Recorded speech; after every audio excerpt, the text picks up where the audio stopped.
ఇటువంటి ఎన్నో హాస్టల్ పెట్టించాలనే తపనతో మన మన టైగర్ మరి మొన్న 5 ఏళ్లు ప్రజలందరూ నరకవేదన పడ్డారు. మరి ఆయన గురించి కూడా మనం అంత నరకవేదన పడ్డాం. మరి అటువంటి వ్యక్తి మన మధ్య, మన జిల్లా, మన నూజివీడు వ్యక్తి, మరి మేము చాలా ఎంతో గౌరవించే వ్యక్తి మన ఏబి వెంకటేశ్వరరావు గారిని కూడా మా హాస్టల్ గురించి మాట్లాడని కోరుతున్నాం.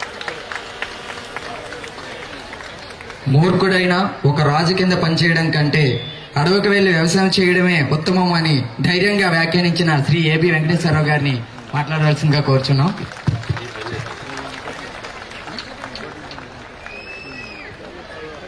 వేదిక మీద ఉన్న పెద్దలందరికీ, అలాగే ఈ కార్యక్రమానికి విచ్చేసిన మీ అందరికీ నా హృదయపూర్వక నమస్కారాలు. గ్రేటర్ విజయవాడ కమ్మ సేవా సమితి వారు నిర్వహిస్తున్నటువంటి సంక్రాంతి సంబరాల సందర్భంగా మీ అందరికీ నా ముందస్తు సంక్రాంతి శుభాకాంక్షలు తెలియజేస్తున్నాను.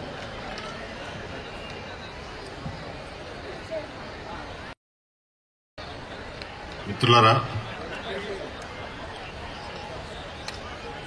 ప్రపంచ జనులయందు కమ్మవారు లెస్స అయితే సకల కమ్మ జనులయందు కృష్ణా జిల్లా కమ్మవారు మరింత లెస్స.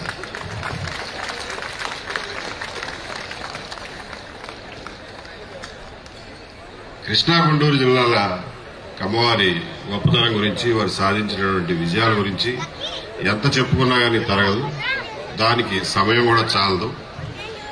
నేను మనం చేసుకోదలుచుకున్నది ఏంటంటే, దీని అంతటికీ కారణం మన పూర్వీకులు ఎంతో ఉన్నతమైనటువంటి ఆలోచనలతో, అభ్యుదయమైనటువంటి ఆలోచనలతో మన అందరికీ మార్గదర్శనం చూపించారు. ఆ మార్గదర్శకాలని మనం మర్చిపోకుండా, ఇదంతా మన గొప్పతనం అని భ్రమించకుండా, వాళ్ళు చూపించినటువంటి మంచి లక్షణాలని మన తర్వాత తరాలు కూడా అవలంబించేలాగా, ఆ లక్షణాలను అందిపుచ్చుకునేలాగా భవిష్యత్ తరాలని తీర్చిదిద్దే బాధ్యతను కూడా మనం తీసుకోవాల్సినటువంటి అవసరం ఉంది. కాలక్రమేణా ఏది స్థిరంగా ఉండదు.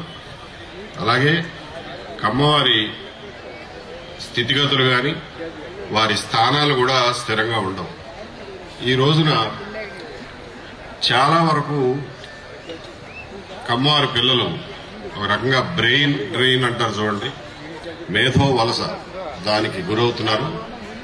బాగా చదువుకునే పిల్లలందరూ ఇక్కడ స్థానికంగా వాళ్ళకి తగినటువంటి అవకాశాలు లేక చాలా మంది బయట దేశాలకి, బయట రాష్ట్రాలకు వెళ్లిపోవడం జరుగుతుంది.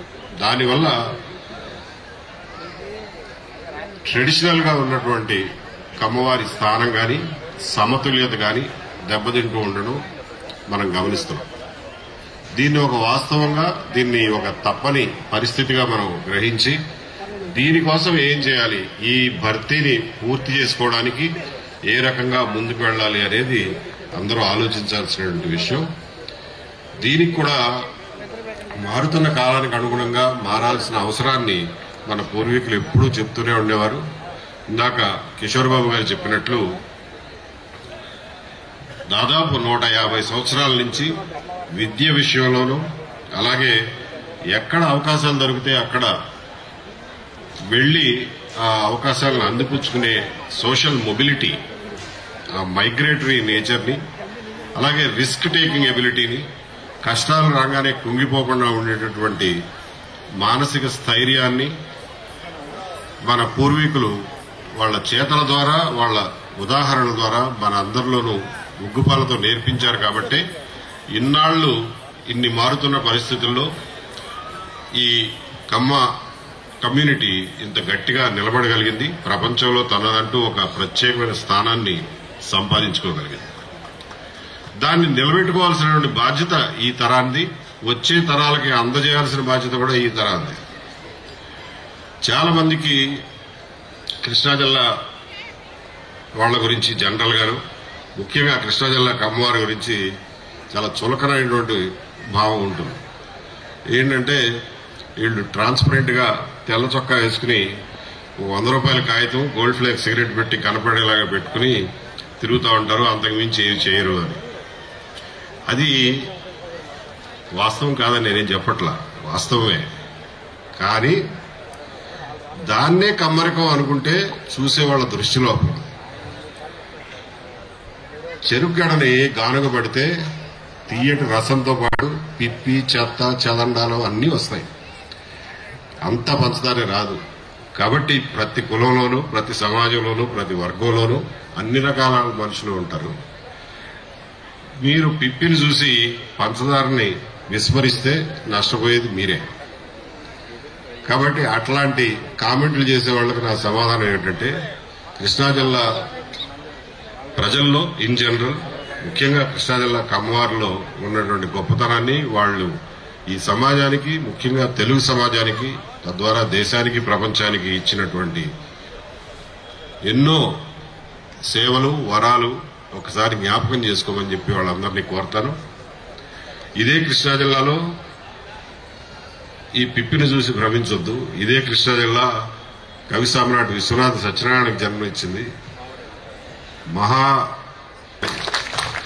ఇదే జిల్లా గుడిపాటి వెంకటచలం గారిని పుట్టించింది, ఘంటసాల వెంకటేశ్వర గారిని పుట్టించింది, భోగరాజు పట్టాభి సీతారామయ్య గారిని పుట్టించింది. ఆయన పెట్టిన ఆంధ్ర బ్యాంక్ కూడా ఇవాళ పోగొట్టుకున్న దౌర్భాగ్యంలో ఈరోజు తెలుగు జాతి ఉంది. దమ్ముంటే ఆంధ్ర బ్యాంకుని మళ్ళా స్థాపించి చూపించండి. కృష్ణా జిల్లా వాళ్ళ మీద పడి ఆడవడం కాదు. కాబట్టి ఇలా కేఎల్ రావు గారు, ఇంకొక రామోజీరావు గారిని పుట్టించి చూపించండి ఎవరైనా దమ్ముంటే. కాబట్టి కృష్ణా జిల్లా వాళ్ళు ఎప్పుడూ ఎవరో ఏదో అన్నారని చెప్పి పొరపాటును కూడా చిన్నపుచ్చుకోకండి. మీకు మీ పూర్వీకులు ఇచ్చినటువంటి అపారమైన మేధో సంపత్తి, అలాగే అభ్యుదయ భావాలు, మార్గదర్శనం, చదువు మీద ఆసక్తి, దాదాపు బడి మధ్యలో మానేసినటువంటి కాకాని వెంకటరత్నం గారు ప్రతి ఊరికి వెళ్లి అక్కడ కూర్చుని రైతులతోటి స్కూల్ కోసం భూమి ఇచ్చేదాకా వాళ్ళు మీ ఇంట్లోంచి కదలను అని చెప్పి బలవంతాన వాళ్ళందరితోనూ ప్రతి ఊళ్ళోనూ భూమి రాయించి గవర్నమెంట్ డబ్బులతో పాఠశాలలు కట్టించి ఆ రకంగా కృష్ణా జిల్లాని ఏ రకంగా అభివృద్ధి చేశారో మీ అందరికీ తెలుసు. అలాంటి కాకాని వెంకటరత్నం గారిని పుట్టించినటువంటి నేల ఇది. అలాగే పిన్ననేని కోటేశ్వరరావు గాని, తర్వాత శంకర సత్యనారాయణ గారు గాని ఎవరు ఇక్కడ నాయకులైనప్పటికీ కూడా కృష్ణా జిల్లాని నడిపించడానికి, కృష్ణా జిల్లాలో నాయకత్వం వహించడానికి కొన్ని బేసిక్ మినిమం క్వాలిటీస్ ఉంటాయి. ఆ క్వాలిటీ లేకపోతే ఎవడో నాయకుడు కాలేడు. ఇక్కడ ఆ బేసిక్ మినిమం క్వాలిటీస్ ఏంటన్న స్టాండర్డ్స్ కాకాని వెంకటరత్న గారు, పిన్ననేని కోటేశ్వరరావు, చనుమోలు వెంకటరావు, మండల వెంకటకృష్ణారావు ఇలాంటి మహానుభావులు ఇక్కడ ఏర్పరిచారు. కాబట్టి అది మనం చేసుకున్నటువంటి అదృష్టం. మనం ఏమి కావాలని కృష్ణా జిల్లాలో పుట్టలేదు, కావాలని కమ్మకులంలో పుట్టలేదు. కృష్ణా జిల్లాలోనూ అందులో కమ్మవారిలో ఉన్నటువంటి మంచి లక్షణాలు మనకి వచ్చినందుకు, ఆ అవకాశం మనకు కలిగినందుకు మనం సంతోషిస్తూ దేవుడికి దండం పెట్టుకుంటూ ఆ వాతావరణానికి మనం గర్విస్తూ ఆ వాతావరణాన్ని ఇంకా ముందు అదే వాతావరణాన్ని కొనసాగించే బాధ్యతను కూడా మనం తీసుకోవాలి. లేకపోతే ఎంత త్వరగా ఎదుగుతామో అంతకంటే త్వరగా పడిపోవడానికి కూడా ఎంతో కాలం పట్టదు. కాబట్టి అందరూ జాగ్రత్త వహించాల్సినటువంటి అవసరం ఎంతైనా ఉంది. ముఖ్యంగా గత 5 సంవత్సరాల్లో అయితే ఒక బహిరంగ యుద్ధాన్నే చూశారు. కమ్మకులం మీద ప్రకటించిన బహిరంగ యుద్ధాన్నే చూశారు. ఆ యుద్ధంలో దిగ్విజయంగా కృష్ణా జిల్లా వారు, కమ్మవారు, రాష్ట్రంలో ప్రజలందరూ గెలిచారు అని చెప్పి చెప్పుకోవడానికి కూడా మనం సంతోషించాలి. ఆ సందర్భంగా కూడా ఈ సంక్రాంతికి ఒక ప్రత్యేకత ఉంది. ఈ సంక్రాంతిని ఒక నిజమైన విమోచన దినోత్సవంగా, ఒక విముక్తి దినంగా మనం భావించాల్సిన అవసరం కూడా ఉంది. కానీ ఇదే సమయంలో నెవర్ అగైన్ మళ్ళా ఇటువంటి పరిస్థితి కలగకుండా ఉండాలంటే ఏం చేయాలి అనేది సమిష్టిగా ప్రజలందరూ ఆలోచించుకోవాల్సిన విషయం. కమ్మరికం మీద ప్రకటించిన యుద్ధం లాంటివి మళ్లీ ప్రకటించే ధైర్యం ఎవడో చేయకుండా ఉండాలి అంటే ఏం చేయాలి అనే దిశానిర్దేశం చేసుకోవాల్సిన బాధ్యత కమ్మవారి మీద. దానికి కృష్ణా జిల్లా కమ్మవారు ఎంతవరకు నాయకత్వం వహిస్తారో లేకపోతే చొరవ తీసుకుంటారో వచ్చే రోజుల్లో మనం చూద్దాం. వాళ్ళని చొరవ తీసుకోవాలని మాత్రం నేను మరీ కోరుతున్నాను. ముఖ్యంగా ఈ కార్యక్రమం ఏర్పాటు చేసినటువంటి గ్రేటర్ విజయవాడ కమ్మ సేవా సమితి వాళ్ళ గురించి 2 మాటలు చెప్పకుండా ఉంటే నా తప్పిదం అవుతుంది. గత 100 సంవత్సరాల్లో 150 సంవత్సరాల్లో కమ్మవారు విద్యారంగంలో చేసినటువంటి కృషి ఎంత గొప్పదో అలాంటి విప్లవాత్మకమైనటువంటి కృషి ఈ గ్రేటర్ విజయవాడ కమ్మ సేవా సమితి వారు ఆడపిల్లల్ని తర్వాత మగపిల్లలు కూడా యాడ్ చేశారు. ఆడపిల్లల హాస్టల్ నడపడం ద్వారా ఒక విప్లవాత్మకమైనటువంటి ముందడుగుకి నాంది పలికారు.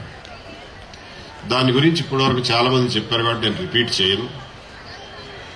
మామూలు జిల్లా పరిషత్ హై స్కూల్లో చదివిస్తూ పేద కమ్మవారి ఆడపిల్లల్ని కార్పొరేట్ స్కూళ్లలో చదివే లక్షల రూపాయల ఫీజు చెల్లించి కార్పొరేట్ స్కూళ్లలో చదివే పిల్లలతో సమానంగా వాళ్ళకంటే ఇంకా ఉన్నతంగా ఎలా తీర్చిదిద్దొచ్చు అనేది దీని యొక్క సారాంశం. ఇందులో ప్రైవేట్ టీచర్లు లేరు, వాళ్ళకేమీ ఎక్స్ట్రా ఫుడ్ ఏం పెట్టడం లేదు, మనం వాళ్ళకేమీ ఎక్స్ట్రా నూరిపోయడం లేదు. కేవలం చదువు నేర్పించే చదువుకునేటటువంటి మార్గాన్ని, చదువుకునేటువంటి టెక్నిక్ ని పెడాగోగి అంటారు చూడండి, ఆ చదువుకునేటటువంటి విధానాన్ని ఒక విప్లవీకరించారు. మీ అందరికి ఎవ్వరికి కనపడ్డాయినా తాతినేని విద్యాసాగర్ గారు అని చెప్పి ఒక అజ్ఞాత మేధావి, చాలా గొప్ప మనిషి. ఆయన రమణ రాడు, అందుకే నేను పిలవను, ఊరికి పేరు చెప్తున్నాను, గుర్తుపెట్టుకోండి. ఇది ఒక విప్లవాత్మకమైనటువంటి ముందడుగు. ఎలా అయితే కమ్మవారు గత 150 సంవత్సరాల్లో విద్య ద్వారా సమాజంలో అత్యంత ఉన్నతమైన స్థానానికి వెళ్లగలిగారో, విద్యాసాగర్ గారు ప్రవేశపెట్టినటువంటి ఈ విద్య నేర్చుకునే విధానం రాబోయే రోజుల్లో విద్యారంగంలో పెడాగోగీలో ఒక మైలురాయిగా నిలిచిపోతుందని, దీన్ని అందరూ అనుసరిస్తారు అనడంలో నాకు ఏమాత్రం సందేహం లేదు. ముఖ్యంగా మీకు చెప్పదలుచుకున్నది ఏంటంటే, ఎవరైనా కానీ మన గ్రేటర్ విజయవాడ కమ్మ సేవా సమితి లాంటి వాళ్ళు ఎవరైనా కలవడానికి వస్తున్నావు అంటే ఏమో చందాలు అడుగుతారు ఎవరో బాబు అనుకుంటారు. చందాలు అడగాల్సిన అవసరం లేకుండా వాళ్ళు చేసినటువంటి పని చూసిన ప్రతి వాళ్ళు వాళ్ళ చేతనైనంత వరకు బతిమాలి మరీ డబ్బులు ఇచ్చి సంస్థ ఏదైనా ఉందంటే ఈ గ్రేటర్ విజయవాడ కమ్మ సేవా సమితి. అలా మాటల ద్వారా కాకుండా తమ చేతల ద్వారా సమాజంలో ఒక కొత్త మలుపును తీసుకొచ్చే కార్యక్రమాన్ని చేపట్టింది ఈ సంస్థ. అగైన్ అందుకే చెప్తున్నారు, కృష్ణా జిల్లా కమ్మవాళ్ళు అంటే ఆషమాషి కాదు. ఈ సందర్భంగా మీ అందరికీ మనవి చేసేది ఏంటంటే, మనందరం 90% మందికి అమ్మవారు మంచి ఉన్నతమైనటువంటి స్థానాల్లో ఉన్నారు, ప్రపంచవ్యాప్తంగా మంచి స్థానాల్లో ఉన్నారనేది నిర్వివాదాంశం, అది ప్రూవెన్. కానీ ఇప్పటికీ కూడా ఎన్నో ప్రాంతాల్లో పేద కమ్మవారి పిల్లలు కూలి పనులకు వెళ్తున్నారు. మిరపకాయ కోతలు లాంటివి, పత్తి క్రాసింగ్ చేసే పనులు, ఇలాంటి పనులకు వెళ్తున్నారు అని అంటే మీ అందరిలో చాలా మంది నమ్మకపోవచ్చు, ఎందుకంటే మీరు ప్రత్యక్షంగా చూసుండరు. కానీ ఇది వాస్తవం. పల్నాడు జిల్లాలో కొన్ని ప్రాంతాలు కానీ, అలాగే వెస్ట్ ప్రకాశం, వెస్ట్ నెల్లూరు ఈ ప్రాంతాల్లో కానీ, కర్నూలులో కొన్ని ప్రాంతాల్లో కానీ ఇటువంటి బాగా భేద స్థితిలో ఉన్నటువంటి అమ్మవారి పిల్లలు ఉన్నారు. వాళ్ళని ఒక్కసారి చేయి అందుకుని వాళ్ళ పైకి తీసుకొస్తే ఇక ఆ తర్వాత వాళ్ళందరూ వాళ్ళు నడుచుకుంటూ వెళ్తారు. అంతేకాకుండా సమాజానికి మళ్ళా తిరిగి ఇచ్చే పరిస్థితికి వెళ్తారు. కాబట్టి ఒక చిన్న మనం చేయి అందించే సహాయం చేస్తే చాలు, వాళ్ళు ఆ పేదరికం నుంచి బయటకు వచ్చి వాళ్ళ నుంచే ఒక సత్యనారాయణ, ఇంకొక ఎన్టీ రామారావు పుట్టే అవకాశం ఉంది. కాబట్టి ఆ విషయంలో ఈ గ్రేటర్ విజయవాడ కమ్మ సేవా సమితి వాళ్ళు చేసినటువంటి పనిని ఆదర్శంగా తీసుకుని మీరందరూ మరొక్కసారి కమ్మరకాన్ని పునర్నిర్మించే కార్యక్రమంలో మీరు కూడా భాగస్వాములు అవుతారని చెప్పి కోరుకుంటూ, ఈ కార్యక్రమాన్ని ఇంత బాగా నిర్వహించి దిగ్విజయం చేసినటువంటి వారికి నా కృతజ్ఞతలు తెలియజేస్తూ సెలవు తీసుకుంటున్నాను. జై Hind. Thank you sir, thank you so much. చాలా మంచి విషయాలు చెప్పారు మా అందరికీ కూడా. మీ మాటలతోనే మేమందరం కూడా మోటివేట్ అయ్యాం. మనం అందరం ఏబి వెంకటేశ్వరరావు అంటాం, అందరికీ అదే తెలుసు. ఆలూరి బాల వెంకటేశ్వరరావు గారు చూశారా? ఆయన ఎటువంటి మంచి మాటలు, జాగ్రత్త, పండగ అనుకోమాకండి, ఆ పండగ వెళ్ళిపోద్దని కూడా చెప్పారు. మనకు గుర్తుందా? మనం ఒక ఓటు మార్చాలి, గుర్తుపెట్టుకోండి. మనలో మనం కాదు. ఆయన డ్రెస్ చూశారా? డ్రెస్ కోడ్ ఎవరో వేసురాల స్టేజ్ మీద ఎవరో లేరు. ఇక్కడే ముందు ఎవరో ఉన్నారు. ఒక ఆయన ఈ పక్క వచ్చాడు, 50,000 చెక్కిస్తాను వచ్చాడు ఈయన. ఆయన ఆ డ్రెస్ వేసుకుని అట్లా ఎంతో తక్కువ మంది వచ్చారు. పండగ కాదు అసలు. ఈ మాటలు కూడా ఎలా చెప్పారు చూడండి. మనం ఎంత జాగ్రత్త అని చెప్పారు, ఎంత అనుభవం పోలీస్ ఆఫీసర్ అయినా. మీ ఇందాడే చెప్పాను మీకు నేను, మనం ఎంత 5 ఏళ్ళు నరకం చూసి నిద్రలో పోకుండా ఉన్నామో, ఆయన కూడా అంత అలాగా బాధపడ్డాడు మళ్ళా ఒకళ్ళలాగా. మరి అందుకని ఆయన మేమంటే మాకు ఎంతో గౌరవం, మాకు చాలా మంచి మాటలు చెప్పాడు ఆయన. మనం కమ్మవీరుడిగా మేము పిలుచుకుంటున్నాం మా హాస్టల్. కమ్మవీరుడు పోయిపోయింది ఉద్యోగం, విన్నారా? ఏం పర్లా, ఆయనకి ఎక్కడ ఏం లేదు. ఆయన జైల్లోకి వెళ్ళి వ్యవసాయం చేసుకుంటాడు, ఇబ్బంది లేదు. మన దగ్గరికి వస్తూ ఉంటాడు, ఈ పిల్లల్ని చూసుకుంటూ ఉంటాడు. ఇంకా ఇటువంటి ఎన్నో హాస్టల్ ప్రమోషన్లో ఆయన ఉన్నాడు. ఇంకా అంతకన్నా ఏం కావాలి లైఫ్ ఎవరికైనా? ఎవరో మిగలం అయిపోవడం, కాల్ చేస్తారు, బూడిద పైకి వెళ్ళిపోతుంది. కరోనా, ఆ కరోనా కన్నా మించిన కరోనా వచ్చాడు మనకి. అయినా తట్టుకున్నాం. ఇంకా ఏమవుదో ధైర్యం కావాలి ముందు. ఈసారి ఆడాడే యుద్ధం చేస్తారు అంతే, ఆడాడే అందరూ. ఎందుకంటే మనం రాజకీయం కాదు కాబట్టి అవన్నీ చెప్పుకోవాలా, మాట్లాడుకోవాలా. మనం ఆయన ఇచ్చాడు కాబట్టి ఇస్తాం మనం. ఇంకోటి ఏంటంటే మాకు మన వేదిక మీద బ్రహ్మాండంగా మనకి మన ఉపరాష్ట్రపతి వెంకయ్యనాయుడు గారు రావాల్సింది అనుకోకుండా క్యాన్సిల్ అయింది. అట్లాగే తుమ్మల నాగేశ్వరరావు రావాలి అనుకోకుండా ఆయన సీఎంతో మీటింగ్ పడిపోయి ఆయన క్యాన్సిల్ అయింది. అయినా కూడా మన పెద్దాళ్ళు మన బ్రహ్మాండంగా కవర్ చేసి చూసారా? 2:30 అయిపోయింది భోజనం చేయకుండా, మిమ్మల్ని లేవనేయకుండా మంచి కంబోళ ఆటలు ఉన్నాయి. మీకు భోజనం చేయండి, అందరూ భోజనం చేసిన తర్వాత ఆటలు, రన్నింగ్లు, వ్యవహారాలు, మంచి గిత్తలు, ఆవులు, బ్రహ్మాండమైన కార్యక్రమాలు ఉన్నాయి మనకి. 5-6 దాకా మళ్ళీ మీ అందరికి జిలేబీ టిఫిన్లు ఉన్నాయి. అన్ని ఫుడ్ ఎర్లీగా జనాలకి. అందరూ కూడా ఎవరో వెళ్ళొద్దు. మనం గెస్టులు అంతగా ఇప్పుడు 5 నిమిషాల్లో స్పీచ్ అన్ని అయిపోయినాయి. మన గెస్టులకి ఆ వచ్చిన వాళ్ళకి మర్యాద కోసం మనం వాళ్ళకి సన్మానం చేసేసి గబాబా మనకి ఏదో 3-4 చెక్కులు ఇచ్చేవాళ్ళు ఉన్నారు. ఆ చెక్కులు తీసేసుకుని మళ్ళీ ఇప్పుడు పోతే మళ్ళీ రావాయి, మర్చిపోతారు వాళ్ళు. అవి తీసుకుని ఇచ్చేద్దాం. ఒక ఆయన అయితే ఈ స్ఫూర్తి చూసి, గురుగారు నేను ఒంగోలులో మొత్తం డబ్బు ఖర్చు పెట్టి హాస్టల్ పెట్టేస్తాను, నా పేరు చదవండి ఇక్కడ అన్నారు ఆయన. ఫుల్ హాస్టల్, మీరు సందాలు తీసుకున్నారు, మేము సందాలు తీసుకున్నాం, ఓన్ అని చెప్పేశాడు ఆయన. ఇప్పుడు ఆ పేరు మన చదువుతారు. కత్తి కన్నా కలం మిన్న, అన్ని దానాల్లోకెల్లా విద్యాదానం చాలా గొప్పది అంటారు. సో మరి ఇక్కడికి వచ్చిన వాళ్ళకి అందరికీ నమస్కారాలు. అందరికి ముందున్న కూర్చున్న నమస్కారాలు. నేను